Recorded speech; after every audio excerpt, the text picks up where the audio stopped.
नमस्कार दोस्तों। आज प्रदूषण पॉल्यूशन एक ग्लोबल समस्या बन चुका है। ये एक ऐसी समस्या है जिससे निजात पाना बहुत ही महत्वपूर्ण है। अगर प्रदूषण जिस रफ्तार से हो रहा है, अगर प्रदूषण की वही रफ्तार रही तो वो दिन दूर नहीं जब हम इस प्रदूषण नामक राक्षस से अपने को नहीं बचा पाएंगे। मुख्यतः जो पॉल्यूशन होते हैं, air pollution, water pollution, noise pollution, जिससे हम लोग डायरेक्टली प्रभावित होते हैं। लैंड पॉल्यूशन, उससे भी हम लोग प्रभावित होते हैं।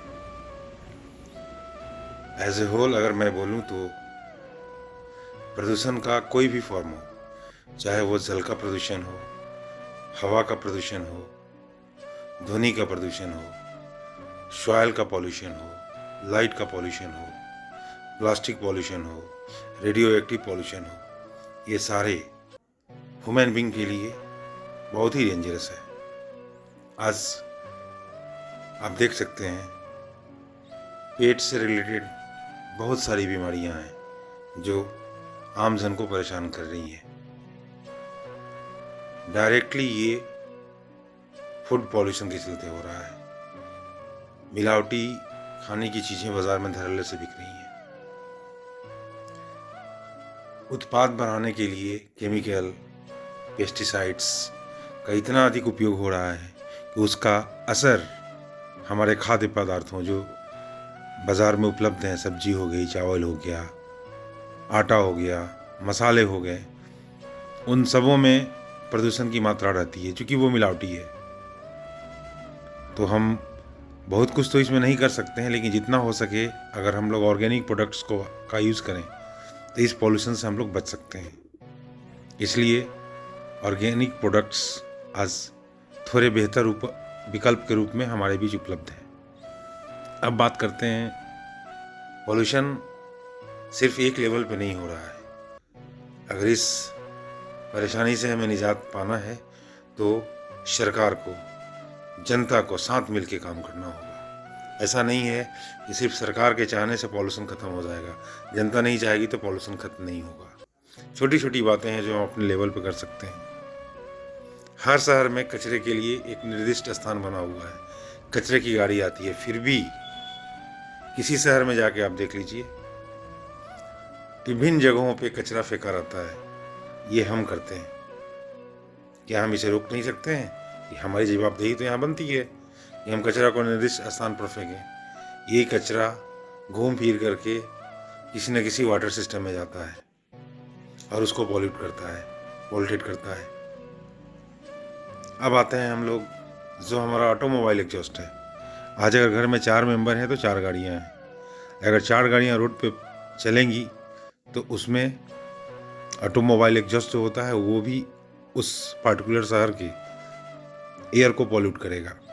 अगर हम लोग पब्लिक ट्रांसपोर्ट का यूज करें तो ये एक विकल्प है। आप अपना कंट्रीब्यूशन सोसाइटी को दे सकते हैं। आज के डेट में हम लोग नदी को पूजते हैं, गंगा को, जमुना को, गोदावरी को, बहुत सारी नदियां हैं जिसको पूजा जाता है। लेकिन उस नदियों में जितना कचरा हम डालते हैं ये भी उतना ही इम्पोर्टेंट है। क्यों डालेंगे? हम नहीं डालेंगे कचरा। कचरा तो सरकार नदी में डालने नहीं आती है।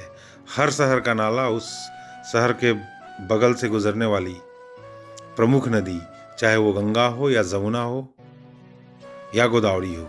जमुना का हाल आपने देखा है, वो पानी से कोई नहा नहीं सकता है। दूसरा चीज़ तो छोड़ ही दीजिए। अब बात करते हैं कि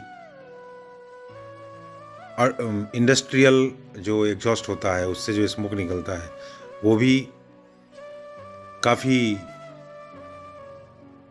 पॉल्यूशन करता है, इसमें कोई दो राय नहीं है। लेकिन डेवलपमेंट होगा तो इंडस्ट्री चाहिए ही चाहिए। हम लोग इसको मैनेज कर सकते हैं। मैनेज करने का सिर्फ और सिर्फ यही तरीका है, हम अपने लैंड पे, जो हमारे पास लैंड अवेलेबल है, उसमें अत्यधिक ज़्यादा से ज़्यादा पेड़ पौधा लगाएं। और वैसे पेड़ लगाएं जो अधिक से अधिक ऑक्सीजन उत्सर्जित करे और ज़्यादा से ज़्यादा कार्बन डाइऑक्साइड का अवशोषण करें। इन सब चीज़ों पे बहुत ही गहन ध्यान देने की ज़रूरत है। मैं ये नहीं कहता हूँ कि हर इंडिविजुअल का कंट्रीब्यूशन होगा तभी पॉल्यूशन नामक बीमारी खत्म होगी। डेवलपमेंट होगा तो बिल्डिंगें बनेंगी, तो वहाँ से जो डस्ट पार्टिकल्स एयर में मिलते हैं वो होंगे, लेकिन इसको कम तो किया जा सकता है ना। हमारे पास वो डिवाइस होना चाहिए। अब सरकार की भी जिम्मेदारी यहाँ पे आती है। अभी आप सबने अरावली जो पर्वत श्रृंखला है, उस पर्वत श्रृंखला को तोड़ने की बात चल रही है कि 100 मीटर की जो पहाड़ हैं उनको तोड़ दिया जाएगा। और हमारे जो भी भूगोल की जानकारी रखते हैं, जो भी शिक्षाविद लोग हैं, जिन्हें पता है कि अरावली को तोड़ेंगे तो इसका बैड इम्पैक्ट किन किन जगहों पे होगा, वो तो यहाँ तक बोल रहे हैं कि अगर अरावली पर्वत श्रृंखला को नेस्तनाबूद कर दिया जाए, ख़त्म कर दिया जाए, तो बहुत सारे जो आसपास के शहर हैं वहाँ बालू की परत जमेगी। उत्तराखंड में सीधे जो बरसात कराने वाली वेव्स होती हैं वो उत्तराखंड को सीधे हिट करेंगी। वहाँ पहले से ही परेशानी है, बादल फटना वहाँ पे आम बात है। और अगर वहाँ पे ज़्यादा हीट वेव्स आएंगी, वहाँ से सीधे टकराएंगी, तो क्या होगा, उत्तराखंड और परेशान होगा। इस तरह से कमोबेश सब जगह ही कोई ना कोई स्थिति है। अभी गंगा जी को साफ़ करने का बहुत बड़ा अभियान भारत सरकार के द्वारा चलाया गया था, उसमें कितनी सफलता मिली ये आप लोग खुद देख सकते हैं।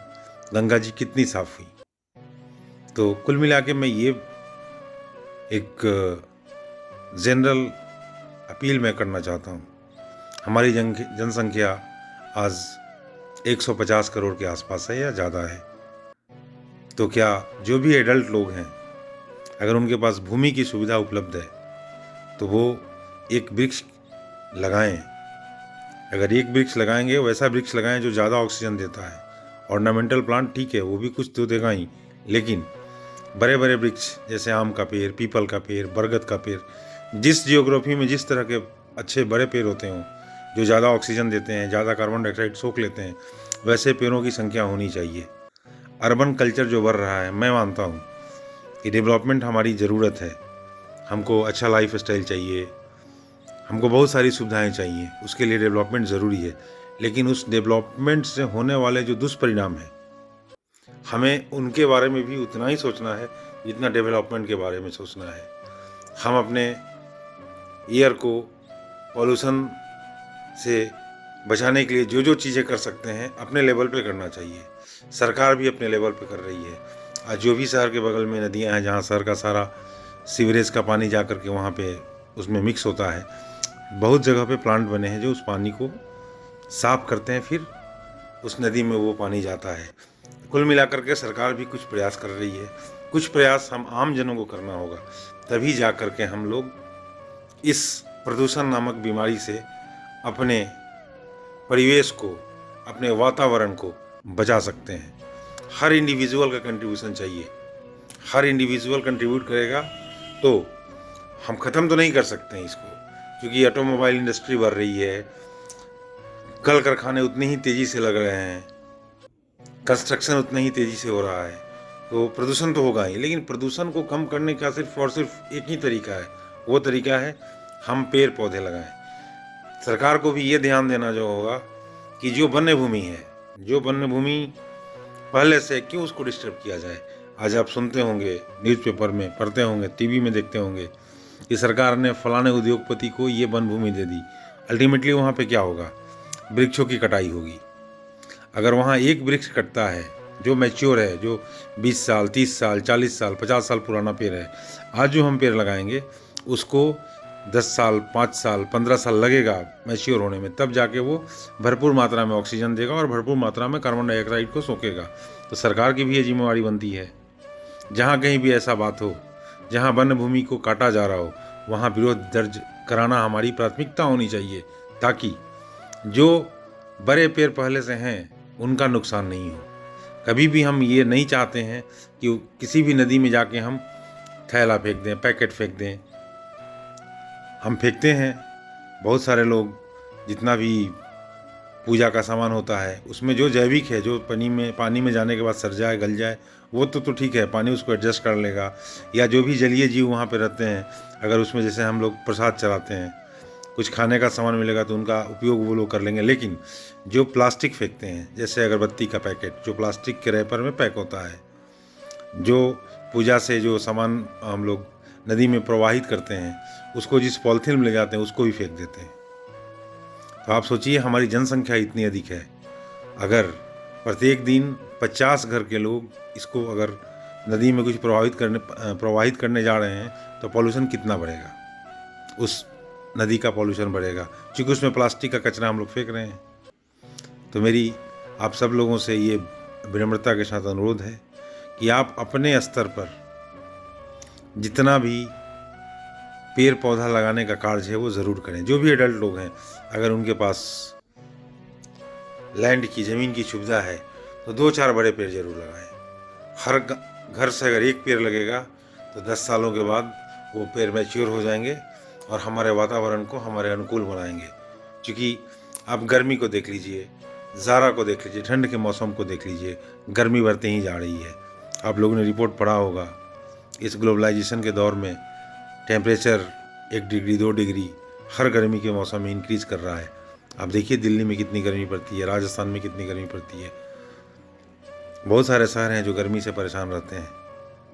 तो इसको हम लोग कम करने के लिए सिर्फ और सिर्फ एक ही काम कर सकते हैं, जहाँ पे कचरा नहीं फेंकना है, जो पॉल्यूशन का कारण बनता है उसको बंद करना होगा। और हर एडल्ट को एक एक बड़ा पेड़, मैंने नाम भी लिया था, आम, अमरूद, पीपल, जो ऑक्सीजन ज़्यादा देते हैं उसको लगाएं, प्लांटेशन को बढ़ाएं। प्लांटेशन बढ़ेगा तो इस प्रदूषण को हम लोग कम कर सकते हैं। उम्मीद करते हैं आप सभी लोग मेरे इस बात से सहमत होंगे। प्रदूषण कम कीजिए, अपनी खुशहाली बढ़ाइए। राधे राधे।